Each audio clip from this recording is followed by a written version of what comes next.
नमस्कार, मी सीमा रायमने. तारा न्यूजमध्ये आपलं स्वागत आहे. चला तर पाहूयात आज दिवसभरातील ठळक घडामोडी.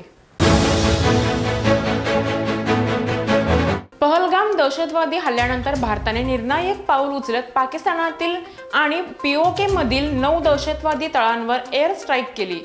ऑपरेशन सिंदूर अंतर्गत मध्यरात्री 1:30 सुमारास ही कारवाई पार पडली. पहलगाम हल्ल्यानंतर भारताने पाकिस्तान विरोधात कडक भूमिका घेत सिंधू जलकरार स्थगित केला. या निर्णयानंतर भारताला धमकी देणारे पाकिस्तानचे माजी विदेश मंत्री बिलावल भुट्टो झरदारी आता शांततेच्या मार्गावर येण्याचे आवाहन करत आहेत. 22 एप्रिल रोजी जम्मू काश्मीर मधील पहलगाम येथील घडलेल्या हृदयद्रावक दहशतवादी हल्ल्यात 26 निष्पाप पर्यटकांनी प्राण गमावले होते. देशभरातून या घटनेच्या तीव्र प्रतिक्रिया उमटल्या होत्या आणि पाकिस्तानातील दहशतवादी तळांना चोख प्रत्युत्तर देण्याची मागणी होत होती. आज हल्ल्याच्या 14व्या दिवशी भारताने निर्णायक पाऊल उचलत पाकिस्तानातील 9 महत्त्वाच्या ठिकाणी एअर स्ट्राईक करून दहशतवाद्यांना जोरदार धक्का दिला आहे. पहलगाम येथे 22 एप्रिल 2025 रोजी झालेल्या दहशतवादी हल्ल्यानंतर भारताने ऑपरेशन सिंदूर अंतर्गत पाकिस्तानातील 9 दहशतवादी ठिकाणांवर अचूक हवाई हल्ले केले. या कारवाईत जश्न-ए-मोहम्मदचा प्रमुख मसूद अजहर याच्या कुटुंबातील 10 सदस्य आणि 4 निकटवर्तीय ठार झाले. मसूद अजहरने सांगितले असून या हल्ल्यात मीही मारलो गेलो असतो तर बरं झालं असतं अशी प्रतिक्रिया दिली.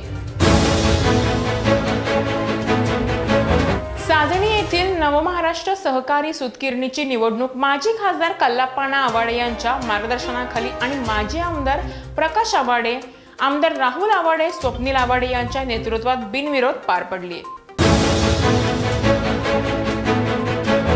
अक्षय तृतीयेनंतर सुरू झालेल्या घसरणीला ब्रेक लागून सराफ बाजारात सोन्याच्या दरात मोठी उसळी पाहायला मिळाली. अवघ्या एका दिवसात 24 कॅरेट सोन्याच्या दरात तब्बल 2200 रुपयांची वाढ झाली असून 10 ग्रॅमसाठी सोन्याचा दर पुन्हा 1 लाखांवर पोहोचलाय. शाहूवाडी तालुक्यातील खुटाळवाडी येथे अघोरी व जादूटोणा केल्याचा धक्कादायक प्रकार समोर आलाय. या प्रकरणी एका महिलेसह 6 जणांना शाहूवाडी पोलिसांनी अटक केली आहे. या प्रकरणी पोलिसांकडून मिळालेली अधिक माहिती अशी की खुटाळवाडी गावातील खोरी नावाच्या शेतात काही जण जादूटोणा करण्याच्या हेतून अघोरी कृत्य करत असल्याची माहिती गावातलीच एका स्थानिक नागरिकांनी पोलिसांना दिली.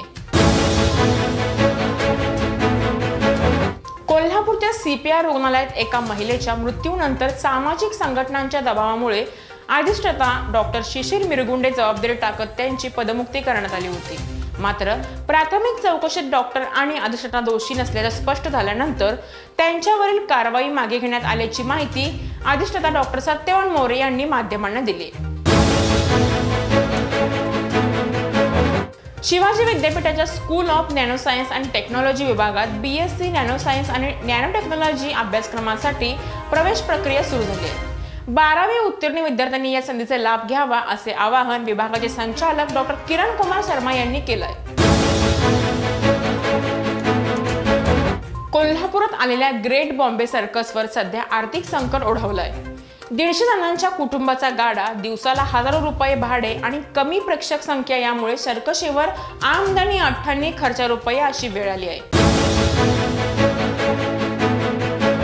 या आणि अशा ताज्या अपडेटसाठी पाहत राहा तारा न्यूज.